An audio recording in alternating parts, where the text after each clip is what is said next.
Senhor presidente, nobres pares, eu quero dizer que votarei favorável na moção do vereador Cláudio Libardi, porque eu também sou contra esses super salários, então em momento oportuno votarei favorável, mas eu queria deixar aqui algumas reflexões.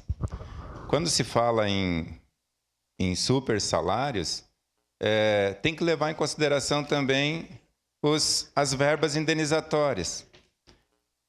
Os custos, como já foi falado aqui, dos altos salários do judiciário. O custo mesmo que tem o nosso STF.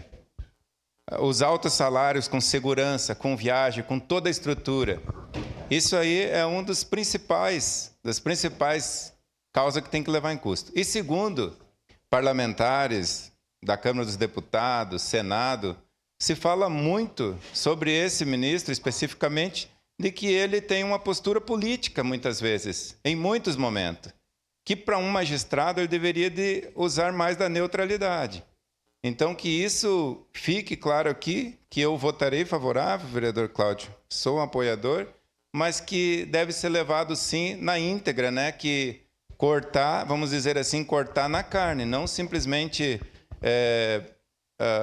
digamos assim, olhar só para um lado e esquecer que o principal peso começa nesse corte lá pelo próprio STF mesmo. Então, votarei favorável, mas gostaria de deixar aqui essa fala de apoio, como muitos já falaram aqui. Obrigado, senhor presidente. Encerrada a discussão. Em votação, declaro abertas as inscrições para a declaração de